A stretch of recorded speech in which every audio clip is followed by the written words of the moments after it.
En 1677, le dramaturge classique Jean Racine publie une de ses pièces de théâtre les plus célèbres, Phèdre. Cette tragédie en 5 actes et en vers que l'auteur considéra comme sa meilleure conte l'histoire d'un amour impossible et unilatéral, celui qu'elle porte au fils de son mari Thésée, Hippolyte. Le croyant mort et poussé par sa confidente Œnone, elle lui avoue son amour incestueux. Elle apprend cependant qu'il en aime une autre, Aricie, la princesse de sang royal appartenant à la famille ennemie. Thésée réapparaît au palais et comprend que son mariage a été souillé. Il chasse donc Hippolyte du royaume, mais en décidant de comprendre le crime, il entend, après sa mort, que son fils est innocent. Phèdre, lui avouant toute la vérité, se suicide, laissant alors Thésée s'occuper de la dépouille de son fils et adopter celle qu'il aimait. À la lecture de cette tragédie, une problématique apparaît. Comment Jean Racine écrit une pièce aux inspirations antiques dans laquelle l'amour tragique règne? Après avoir présenté les personnages et leurs problématiques, nous allons étudier dans une première partie l'aspect interdit des passions.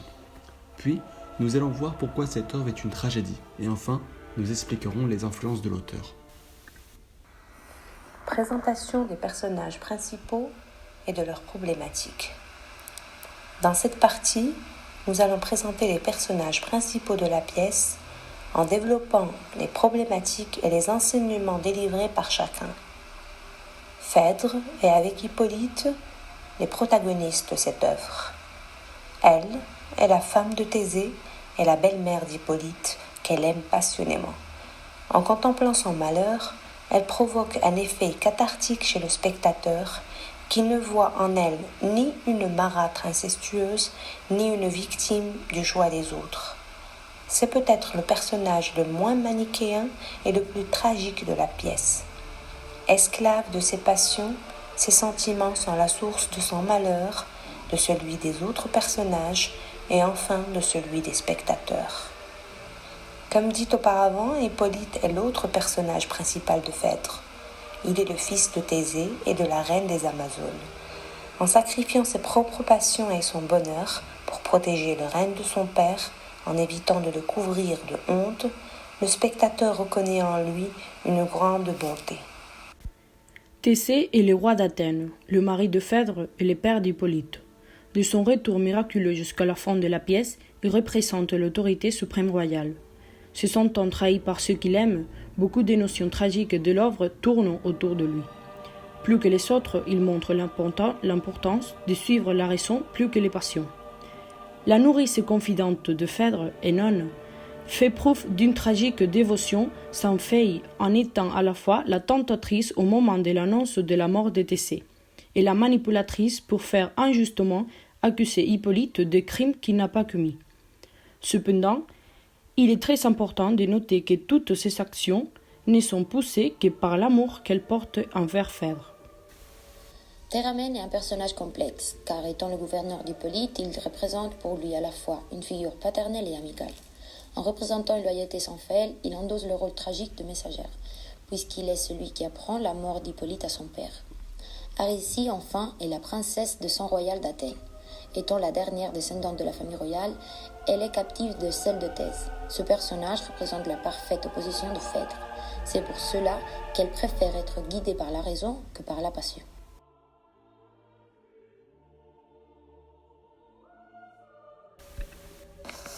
Les amours interdites.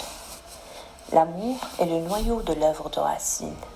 Il y expose des passions à différents aspects, mais tous deux coïncident dans le fait qu'elles soient interdites et ont des conséquences tragiques. D'une part, l'amour incestueux et adultère ressenti par Phèdre pour son beau-fils, et d'autre part, celui d'Hippolyte pour Aricie. Phèdre, que Racine cite dès la préface, incarne la définition même de la catharsis, puisqu'elle transmet une grande ambiguïté tout au long des actes. C'est en effet un personnage qui suscite autant de répugnance que de compassion. Elle est torturée et est incapable de vaincre ce violent conflit interne qui la pousse à l'autodestruction. Pour Hippolyte, elle ressent un amour ardent et incontrôlable qui nous rappelle le principe du pessimisme janséniste, où l'homme est esclave de ses passions et qu'il lui est impossible d'éviter les péchés. Effectivement, Phèdre est torturé entre raison et passion, vice et vertu. Une passion associée aux flammes qui la consument et la pervertit puisqu'elle évoque à plusieurs reprises la colère des dieux et la malédiction de Vénus, faisant allusion à son incapacité de contrôler son ardeur, de même que sa culpabilité chrétienne et sa peur de l'enfer. Elle-même, au moment de son aveu honteux à Œnone, est consciente de l'issue tragique et fatale de ses confessions. Phèdre passe de la victime fracassée et affaiblie par son amour malsain à une mère indigne prête à trahir les intérêts de son fils qui propose à Hippolyte le trône après l'annonce de la mort de Thésée, et finalement à une femme jalouse de mauvaise foi au moment où elle apprend qu'elle a une rivale. Quant à l'amour que ressent Hippolyte, même étant de nature noble et pure, est aussi impossible et porteur de faute, même s'il n'encourt pas le même jugement que celui de Phèdre. Hippolyte contient ses sentiments par loyauté et dévotion pour son père le roi Thésée, sachant que Aricie est prisonnière de ce dernier et ultime descendante de son clan ennemi. Donc, il ne permettra jamais à personne de lui donner une descendance. Un amour ressenti par Hippolyte comme un crime politique et familial, ainsi qu'une trahison pour les siens. Un autre obstacle de taille se pose à Hippolyte. Aricie est-elle capable de pardonner et d'aimer le fils du meurtrier de ses frères? Cependant, tous les efforts ont été vains, puisqu'encore une fois la passion prend le dessus sur la raison. Ils succombent tous deux à leurs sentiments, en espérant peut-être que cette union effacerait le passé chaotique qui unissait leurs deux familles. Malheureusement, cette passion est encore une fois condamnée à une fin tragique. Les aveux de Phèdre déclenchent une succession d'événements funèbres, puisque Œnone, devant son incapacité à satisfaire sa maîtresse, se donne la mort. La colère de Thésée le pousse à invoquer la vengeance de Neptune, un châtiment qui poursuit Hippolyte jusqu'à la fatalité. Et Phèdre, rongé de culpabilité, avoue l'innocence d'Hippolyte et se donne la mort. En second lieu, nous pouvons parler de la notion tragique de l'œuvre, le principal but de l'auteur. Racine remplit ici la vocation éternelle de la tragédie, qui est d'organiser une méditation sur la situation de l'homme. Cette méditation commence au moment où s'entraînent la passion dévorante et la fureur, qui sont le commencement de tout crime, donc de la tragédie. Dans l'œuvre, nous trouvons la passion de Phèdre qui la pousse à rompre sa fidélité envers son mari et qui provoque le suicide de son ami, la passion d'Hippolyte envers Aricie qui le pousse à commettre un crime royal, la passion de Thésée qui provoque la mort de son fils en le bannissant, et celle de Dieu qui accomplissent la vengeance du roi. La fatalité est assurée par ces passions qui bouleversent le personnage et qui le rendent si faible. Par ailleurs, qu'est-ce que peut provoquer cette faiblesse dans l'histoire? La faiblesse a provoqué l'aveu, qui a été le point déclencheur dans l'œuvre. Par son aveu, Phèdre inscrit sa passion dans l'ordre de la réalité. L'aveu fait à Œnone est la première faute. Par conséquent, avec lui apparaît le sentiment de la culpabilité, une culpabilité qui se montre voir avant la tragédie. Phèdre se sent coupable d'aimer Hippolyte car c'est un amour incestueux. Hippolyte se sent d'une part coupable d'aimer Aricie car c'est un crime, et d'une autre de rester au palais au lieu de chercher son père, ou même Œnone, qui se sent coupable d'avoir causé la tristesse de Phèdre. Le sentiment de la culpabilité est le point qui permet aux spectateurs de reconnaître la fatalité irréversible. L'inévitabilité est suivie d'une fin tragique où la mort est le principal protagoniste, comme celle de Phèdre, d'Œnone ou d'Hippolyte. La fin tragique a été un destin implacable qui commençait au moment où Phèdre devait choisir entre sa passion et son devoir. Cette fermeture de l'œuvre est la seule possible, puisque Racine a atteint avec elle ce qu'on appelle la catharsis. Le spectateur est horrifié de ce qu'il voit et décide de ne prendre en exemple cette attitude néfaste. En dernier lieu, nous allons aborder la notion classique de l'œuvre qui vient de l'influence antique, en faisant une analyse de comment l'auteur respecte les règles classiques du théâtre et s'inspire des auteurs et des histoires de cette époque. On peut repérer comment Racine respecte strictement dans Phèdre les règles des trois unités, car il se concentre sur l'histoire d'amour et d'inceste de Phèdre et parle que des personnages involucrés dans ce thème, en laissant comme secondaires les autres faits, comme par exemple les fils de Phèdre avec Thèse, de qui on ne parle absolument pas, en restant ainsi fidèle à l'unité d'action. En même temps, la pièce de théâtre se déroule dans une seule journée, comme le dicte l'unité de temps.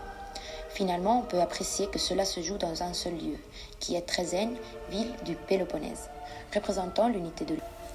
Racine désire que le spectateur éprouve le sentiment de s'identifier dans le déroulement de la pièce, en utilisant la vraisemblance, en racontant des histoires qui sont possibles dans la réalité, comme c'est le cas de l'histoire d'amour passionnel et incestueux.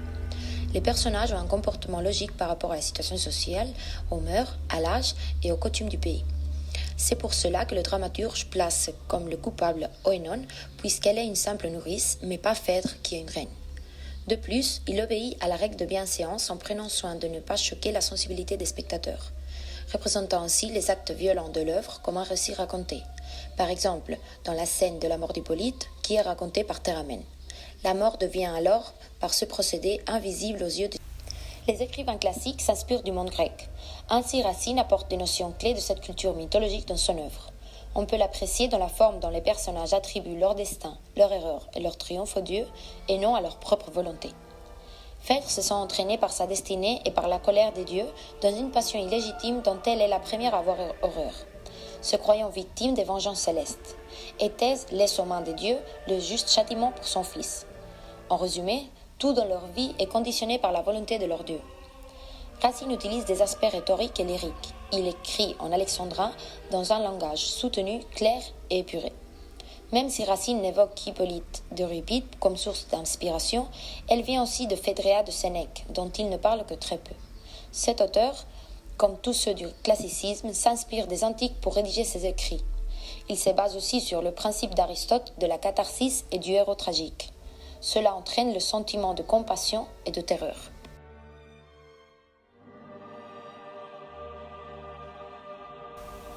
La tragédie, depuis sa naissance, a pour objectif d'émouvoir le spectateur.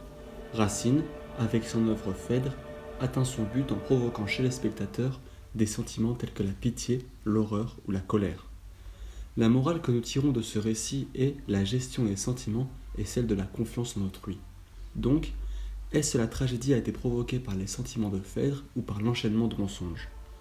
Racine tente de montrer notre incapacité à contrôler nos sentiments et nos passions et les conséquences que cela peut entraîner. Chez le spectateur, Racine arrive à poser des doutes et des réflexions sur la condition humaine. Nous pouvons ressentir des remords et des regrets, qui sont des sentiments négatifs, causés par le courage et la bravoure, qui eux sont les sentiments positifs. Grâce à l'amour passionnel, les inspirations antiques et la fin funèbre, le classique chef-d'œuvre de Racine est une tragédie qui marquera les esprits jusqu'à aujourd'hui.